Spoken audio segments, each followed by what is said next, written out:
Olá, esse podcast vai ser especial porque eu quero te provocar. Você já imaginou se você, mulher, não tivesse o direito de trabalhar sem autorização do seu marido? Já pensou nisso? E se você, mulher, não tivesse o direito de ter um cartão de crédito no seu nome, a não ser que ele assinasse? Olha que loucura isso! Já parou para pensar que o seu casamento não poderia ser desfeito? E que você não teria direito ao voto? Olha quantos direitos nós mulheres adquirimos ao longo das décadas, né, do século. Mas será que tudo isso está muito bom? Olha, o nosso bate-papo hoje vai ser sobre os direitos da mulher, mas tem uma pitada cultural também. Espero que você goste, então já ative o sininho do YouTube para você acompanhar as notificações, compartilha com todo mundo. Então, bora para o nosso bate-papo. Roda a vinheta. Audio Jungle.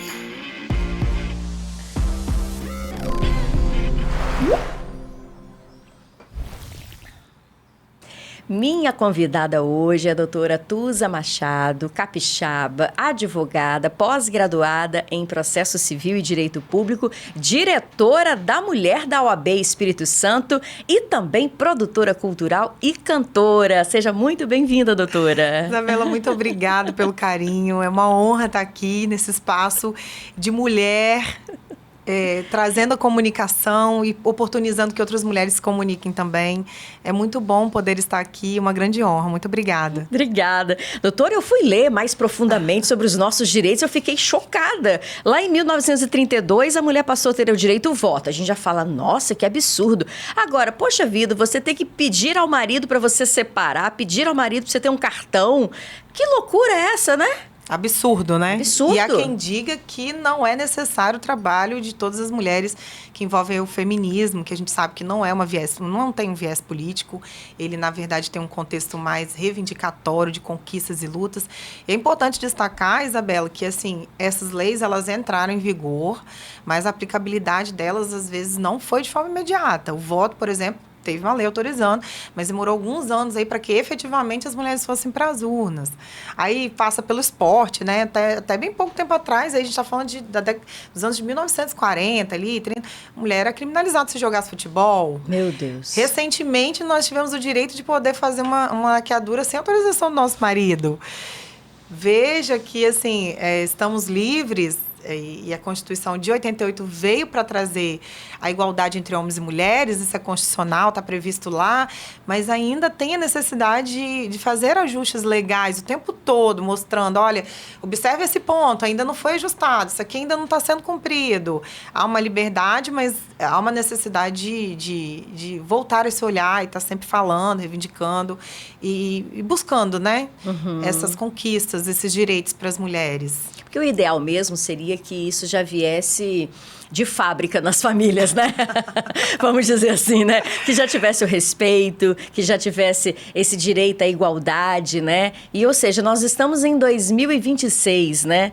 E a gente enxerga que muita coisa tem que virar lei, tem que ir para o papel, para que passe a valer com respeito também. Sim. Né? A Lei Maria da Penha, em 2006, né? Tem 20 anos que o homem pode ser condenado se ele agredir a esposa. E a história da Maria da Penha também é chocante, né? A gente saber que isso aconteceu com uma mulher, ficou na cadeira de rodas, levou choque, né? Porque ela era uma mulher. É importante que a gente tenha um olhar, principalmente esse caso da Maria da Penha, que é o mais emblemático, o mais conhecido, né? Mas que envolve uma cultura de patriarcado, de machismo estrutural. Eu costumo dizer, assim, em todos os lugares que eu vou, que a gente tem por hábito, desde criança, educar os nossos meninos a odiar coisas de mulheres. Eu ouço as crianças falando e quando o menino fala assim, isso aqui é de mulher. Não, para reforçar a estrutura machista. Quando, na verdade, isso não diz sobre a questão de ser homem. Vai além disso. Eu posso ser homem, posso gostar de coisas masculinas, mas não preciso odiar as coisas femininas, né? Não preciso odiar a mulher. E quando a gente fala do ódio, passa por a questão da própria Maria da Penha. A gente sabe que a lei, por si só, ela não foi... não só por uma conquista, é uma militância, obviamente, mas o Brasil ele foi penalizado. E, em razão disso, ainda há um acompanhamento se de fato está sendo executado ou não. porque a Maria da Penha, a história dela, ela é bem conhecida, mas é sempre bom a gente ressaltar, né, Isabela? Sim. É uma mulher branca, com instrução, professora universitária. É uma realidade que a gente vê que a violência doméstica, ela passa por todas as realidades. Ou seja, Maria da Penha, ela não era leiga completamente. Não, ela tinha instrução, era uma professora universitária, ela tinha uma carreira acadêmica. Ou seja, uma mulher branca. A gente sabe que hoje a maioria das mulheres que sofrem violências passam pela a realidade de serem mulheres negras. Sim. E uma condição financeira menor. Mas ela não... com todas as condições que a gente pode entender como um privilégio para a realidade do Brasil, ela não deixou de ser vítima. E uma vez, numa tentativa de feminicídio, o agressor dela não se conteve e tentou novamente. E ao final do processo, ele foi inocentado. Nossa, eu não lembrava disso. Em razão disso, a Maria da Penha escreveu um livro dizendo que ela sobreviveu a esse feminicídio. A obra dela ficou conhecida no mundo inteiro e as organizações mundiais entenderam que o Brasil não estava cumprindo o que estava previsto na Constituição e protegendo as mulheres. Por isso, a necessidade, ainda que a Constituição diga que homens e mulheres são iguais, todos nós temos essa proteção, os homens e mulheres, a mulher ainda está em desvantagem em razão desse machismo. Do homem ainda entender, e digo que não são todos, óbvio. Sim. Óbvio, mas muitos ainda entendem e olham para a figura da mulher como um objeto, como uma propriedade, onde eu posso fazer dela o que eu quiser, onde ela é obrigada a estar comigo, independente da vontade dela. E aí, esse caso da Maria da Penha, a gente vê que o Brasil, diante da sanção, teve que tomar uma providência. Daí veio a lei. Mas que, com o tempo, foi sendo aprimorada. Hoje, a gente tem, por exemplo, a questão da importunação sexual, que também foi uma conquista para nós mulheres. É uma lei super nova também, 2016, se eu não me engano, ou 15. Então, assim, são todas essas questões que vamos conquistando cada vez que a gente traz e volta a olhar para a questão do direito da mulher. Agora, outra coisa, doutora Tusa, que me deixa, assim, muito revoltada é a questão do preconceito racial. Sim. Quando a gente vê diariamente nessas notícias, né, como é possível as pessoas terem essa capacidade desse preconceito? Todos nós somos pessoas, somos seres humanos, temos sentimentos, temos a nossa história. E é revoltante, eu não tenho outra palavra a não ser revolta. E imagino que você também deve combater muito essa coisa do preconceito racial por ser uma mulher preta, né? Sim. É importante ocupar espaços, e até agradeço por esse espaço aqui de fala, porque estar aqui hoje, eu estou falando em nome de tantas mulheres pretas que também querem ter voz e querem falar. Mas o mesmo contexto histórico que você fez das legislações de proteção à mulher, eu posso fazer um breve histórico de legislações que nos impediram, enquanto pessoas pretas, de ter acesso ao trabalho, por exemplo. Porque logo depois, chegamos aqui escravizados, né? Isso já é um diferencial. Um erro grave. E criminoso. Depois, quando libertos, nós não podíamos trabalhar. Não tinha o livre-arbítrio, né? Não, a legislação impedia. A gente não podia ter acesso ao mercado de trabalho. Logo depois, porque qualquer coisa que... E se andássemos pelas ruas, éramos considerados vadios, né? O termo usado técnico naquela época, a legislação era isso. Nós éramos presos. A gente não pôde estudar. Tinha legislação que nos proibia de estudar. Então, não estou dizendo, assim, de um contexto histórico, e as pessoas falam muito de meritocracia. Não dá para comparar e não dá para falar disso quando, na verdade, nós começamos a corrida muito lá atrás. Está em desvantagem. Nós disparamos, a corrida começou, as pessoas andaram, a sociedade foi, e anos e anos e anos, 100 anos depois, 200 anos, nós começamos a ter essas garantias respeitadas. Então, por conta disso, Isabela, a gente fala que o racismo estrutural ele é muito presente. Sim. E aí, como mulher preta, eu falo que, mesmo sendo advogada, muitas vezes bem vestida, na postura de onde eu estiver, eu sou confundida com a faxineira, com a ascensorista no elevador, com a moça que serve café, de forma alguma desmerecendo essas profissões, porque eu acho todas elas muito honrosas. Sim. E tenho orgulho de todas elas. Mas tudo que eu conquistei academicamente, estudo todos os dias para exercer minha profissão, é desqualificado porque primeiro vem a minha cor. Vem aquilo que me vem, olham, e é como se a gente tivesse sido condenado a exercer somente essas profissões, a estar somente a esse tipo de serviço, e não as outras possibilidades, sabe? Quando ainda sou comparada. É ruim em alguns lugares, por exemplo, quando eu chego, as pessoas falam, pega um café para mim, por favor. Já passamos situações, por exemplo, meu esposo, ele é branco, né? Isso que eu ia perguntar também, como é essa questão? Vocês têm um esposo branco e teve um filho branco também? Meu filho é branco também. Já passou por alguma situação de constrangimento? Então, a gente eventualmente passa algumas coisas e é legal você ver a importância. Estávamos falando sobre isso aqui, né? De nós estarmos unidas em pautas. Sim. Porque a pauta, por exemplo, da mulher não é só da mulher, é do homem. Porque se a gente junta forças, a sociedade muda. E a questão do racismo também. Tem uma mulher branca também engajada nessa situação. E meu marido entendeu isso também. Que ele passou a ter essa visão diferenciada quando ele entendeu a minha militância. Porque até então era imperceptível e não percebe mesmo. Quando a gente entra nos ambientes e os olhares são diferenciados. Já aconteceram situações de nós estávamos no elevador e as pessoas pedirem para que eu direcionasse o andar. E a pessoa insiste. Né? Quando a gente conhece a dor do outro, a gente passa a entender. Então, ele se sente incomodado da gente chegar feito uma reserva num estabelecimento, em uma cidade capixaba que tem uma cultura bem tradição europeia, e aí a pessoa fala, não tem vaga, quando me vê.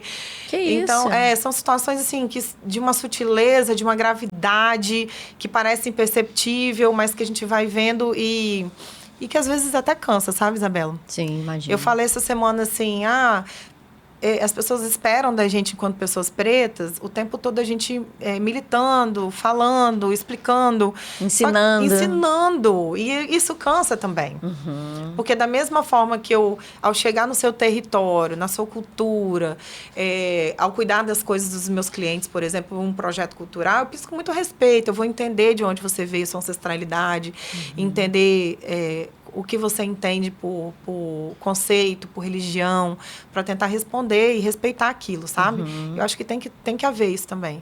Mas até isso também passa pelo racismo, porque há um desinteresse histórico pela cultura preta, pela música preta, pela ancestralidade preta. Mas juntas e juntos nós vamos desconstruir tudo isso. Deus quiser, estamos aqui para isso. Agora, a doutora Tusa, ela dá voz não só aos direitos das mulheres, mas também ao MPB. Porque aí a gente está juntando todo mundo, que é música popular brasileira. É verdade. O que você acha? Total, né? Porque mistura. E quantas divas nós temos, né, na música popular brasileira? Admiro todas. A doutora Tusa é produtora cultural e cantora. E aí eu combinei com ela, será que dá para cantar um pouquinho pra gente? Que a voz é tão maravilhosa que vale a pena. Topa, doutora? Eu topo. Vamos lá, vou tentar, hein, gente? Quem sabe faz ao vivo, hein? Isso aí, vai lá. Vou cantar um trecho aqui, ó. Triste, louco ao mar, será qualificada ela que recusar.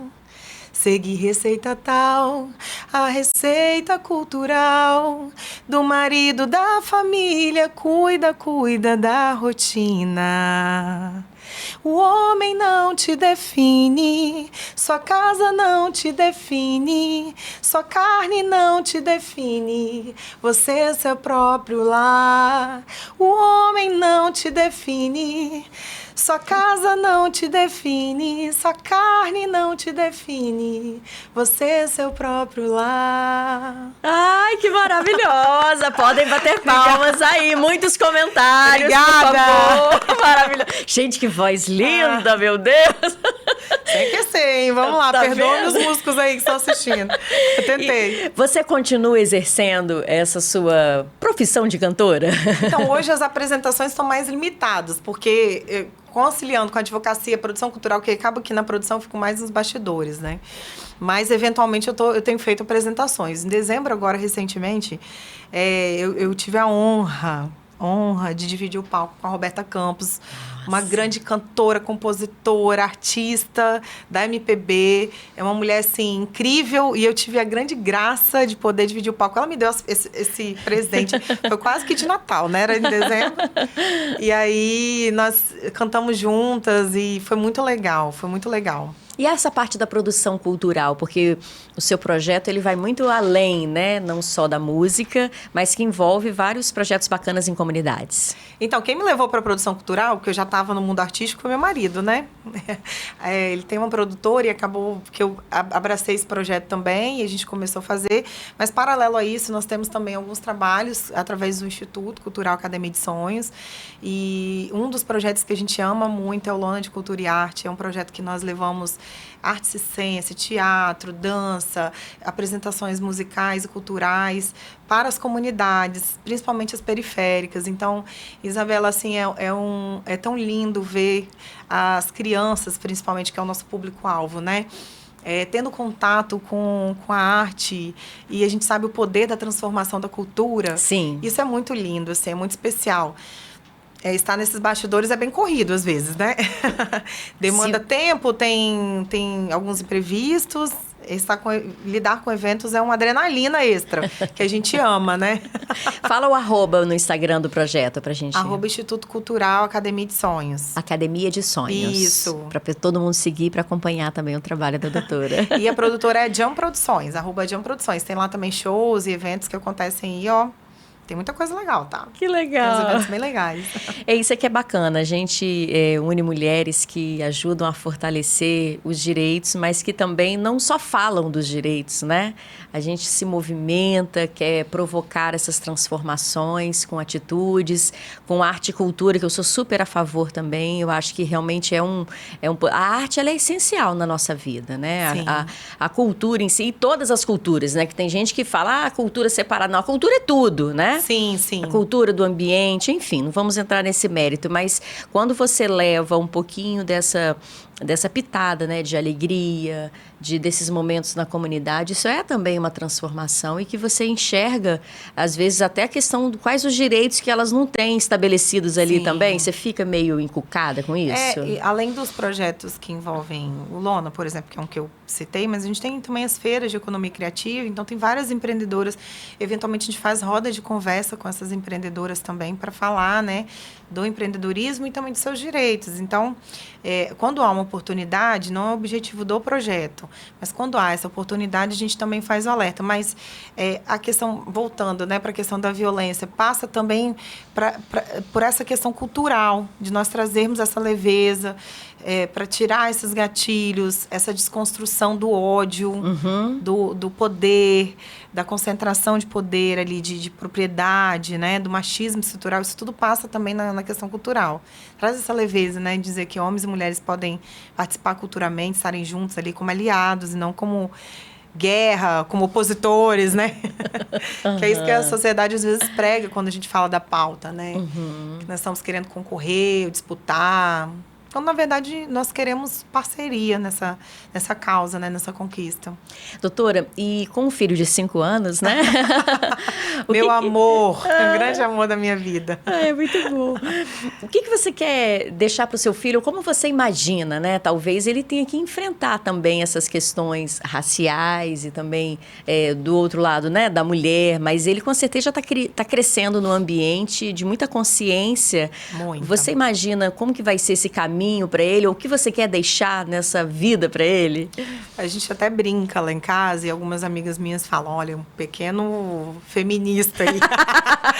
Porque até o parabéns para você é que com quem ela vai querer casar, né? Com quem será se ela vai querer casar? E eu morro de rir com essas questões, esses debates.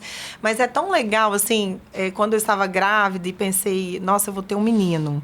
Quando eu descobri isso, eu falei, cara, quantos desafios poder desconstruir num homem essa visão. Mas está sendo tão gostoso fazer isso.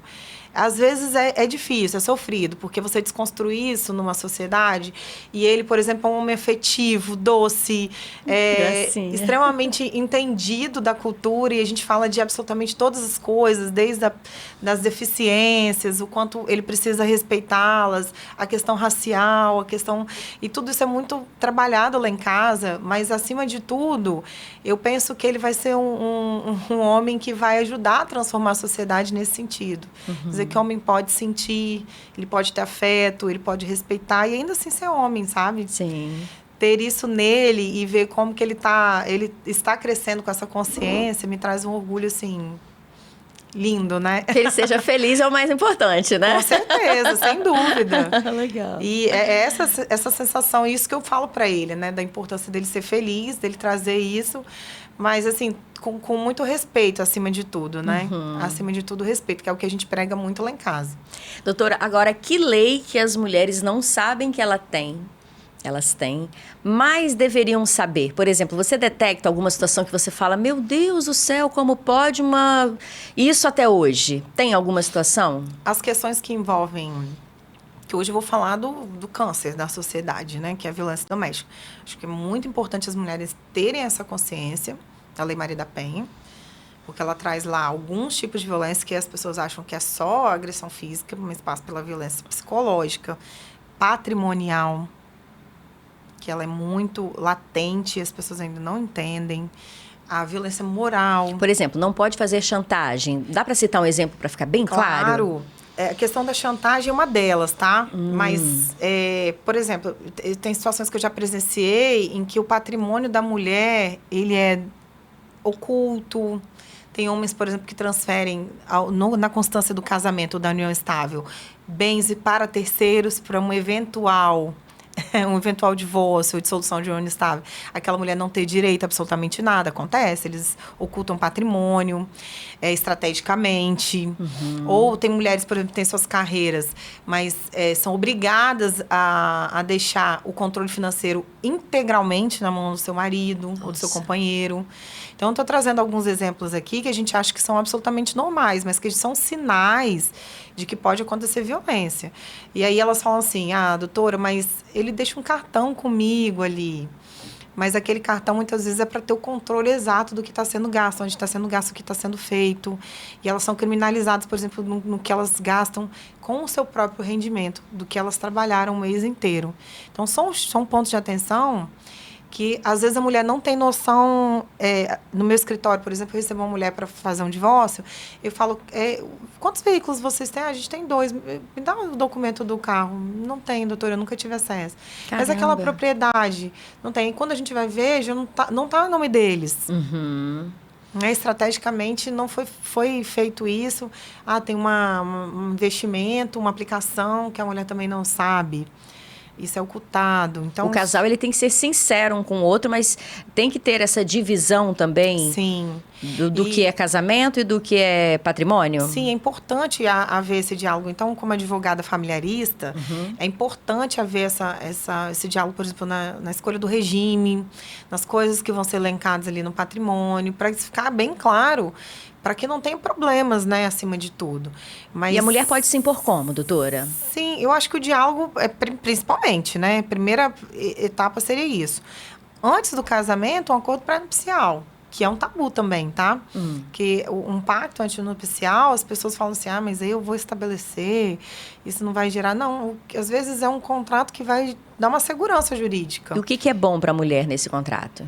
É bom estabelecer, por exemplo, como você está chegando nesse relacionamento. Com o que você está trazendo de patrimônio. Vai ser somado? Vai integrar? Vai passar a somar esse patrimônio ou não? O que vocês vão receber? Vai constituir? Vocês querem que depois isso seja separado? De que forma? Eu tenho uma carreira, eu tenho uma empresa. Isso entra no casamento? Isso serve também para o homem, né? É bom estabelecer essas regras para trazer uma luz sobre isso, né? Na questão patrimonial, para ficar bem claro. É um tabu, tá? Falar sobre isso. E a gente sabe que a questão do machismo ainda é muito presente e acaba, muitas vezes, desencadeando uma violência, esse debate. Por isso que é importante as mulheres estarem atentas ao sinal para ver se isso, de fato, não vai desencadear numa violência. Ela precisa... Eu trouxe aqui a questão da violência patrimonial, mas a moral acontece muito também, né? Onde a figura da mulher ela é difamada. Ela é tida como louca, né? Desequilibrada. Todas as pessoas ouvem falar daquela imagem, uma péssima mãe, uma péssima dona de casa, como se isso fosse o único critério que dissesse sobre a mulher, né? Com tantas outras características. Então, são esses sinais. Além disso, tem todas as outras garantias, por exemplo, na área trabalhista, que a mulher precisa ficar atenta. que envolvem também os direitos, por exemplo, quando ela está sofrendo uma violência, ela pode previdenciário, ela pode ficar afastada do INSS, dependendo da situação, se ela é deslocada de uma região para outra por uma situação de violência. Então, tantas outras garantias, a questão da própria oportunação sexual, que nós entendemos, o assédio no ambiente de trabalho, o assédio sexual. Então, tudo isso assim, é importante a gente falar, porque eu acho que são as mais de maior repercussão e o que as mulheres mais sofrem, infelizmente, né, Isabela? E aí, se a pessoa, por exemplo, ouvindo essa entrevista, Sim. se identificou, conhece alguém que está passando por uma situação como essa, acendeu o alerta. A OAB, ela tem algum tipo de atendimento para essas mulheres? Elas podem procurar? Então, a Ordem dos Advogados do Brasil, nosso objetivo é comunicar-se com a sociedade civil. Então, a gente está sempre falando das garantias. A gente não tem um trabalho social direcionado para as mulheres diretamente. Então, a gente não tem um canal. Internamente, para as mulheres advogadas vítimas de violência, nós temos um canal de ouvidoria para recebê-las. Conta com uma psicóloga e um assistente social, onde há esse acolhimento né, individual dessa mulher. Mas, fora isso, a gente direciona. Então, mulher que hoje a sociedade civil em geral, que é vítima, ela pode procurar a Secretaria Municipal dos municípios. Tem lá uma ação específica para acolhimento. Que dá o suporte completo, né? Tem as delegacias especializadas, que também fazem esse trabalho. Tem 180, ela pode fazer a denúncia. Tem não consegui chegar a uma delegacia especializada. Isso me impede de ir numa delegacia comum? Não, pode ir numa delegacia comum. Pode ligar para a polícia também, 190, dizer, tô com receio, tô sendo ameaçada, tô sofrendo uma violência, pode. Então, todos esses canais são específicos. Tem o projeto Margaridas aqui do governo do Estado do Espírito Santo, que ele é muito conhecido também. A Secretaria de Políticas Públicas para as Mulheres também, nesse canal, ela vai ser acolhida, vai ser direcionada. A Defensoria Pública, o Ministério Público, então, todos esses canais. Então, mulher, você que está assistindo, você tem todas essas possibilidades de se fortalecer para conseguir sair dessa situação, que eu sei que não é fácil, é bem desafiadora. E, principalmente, Isabela, não vamos julgar as mulheres que estão sendo vítimas, porque Sim. a sociedade ela tem a prática de apontar essa mulher que já é massacrada. Ela diz, não sai dessa situação porque ela não quer. Mas a gente entende que há uma dependência econômica, uma dependência psicológica. Tem uma situação do constrangimento, da visão, porque a gente costuma achar que são mulheres com pouca renda ou somente mulheres pretas. A gente sabe que não passa por isso. Tem mulheres de poder, com carreira, que passam por essa situação e se sentem constrangidas de sair dela, né? Eu já entrevistei uma vez uma médica que estava toda machucada, que morava numa cobertura de frente para a praia e que era vítima de violência. Eu recebo nos meus escritórios vários profissionais liberais, gestoras, têm suas carreiras, elas têm uma notoriedade que é difícil conquistar, né? Não, é isso aí. Gente, a gente quer nessa entrevista, então, fortalecer essas mulheres, que elas tenham consciência dos direitos que elas têm, da possibilidade da construção de uma sociedade realmente mais igual, né? Para que a gente tenha um mundo melhor para os nossos filhos, né? Para quem a gente vai deixar nesse mundo. E eu acho que essa que é a mensagem, doutora. Muito obrigada por você ter vindo aqui. Quero te agradecer de coração. Te admiro muito. Quando eu te conheci recentemente, eu falei, nossa, doutora Tusa tem que ir lá falar sobre todas essas causas importantes. E te agradeço muito por estar aqui comigo hoje, viu? Isabela, olha, eu que agradeço. Para mim está sendo uma grande alegria. Eu não estou falando isso de forma da boca para fora, de forma alguma. Eu estou muito honrada por esse convite.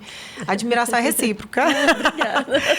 E mais ainda, eu amo quando uma mulher dá espaço para outra mulher poder falar. Isso é admirável. E parabéns por esse projeto e poder dar espaço e voz para nós, mulheres, sabe? Quem começa assim vai ter longevidade no seu projeto, eu tenho certeza disso. E nós vamos conquistar muitas coisas juntas. Obrigada por isso, tá? Amém, muito obrigada. Eu quero te ouvir cantar muito mais, gente. Vocês viram que voz maravilhosa? Ela fala não só de direitos, mas também de muita música boa. Obrigada, tá, Obrigada, doutora? Isabela, obrigada. Espero que vocês tenham gostado desse bate-papo. Deixa aí nos comentários o que você achou. Sigam também os projetos da doutora. E em breve vai ter mais um episódio do podcast Isabela Vidal Entrevista. Muito obrigada. Audio Jungle.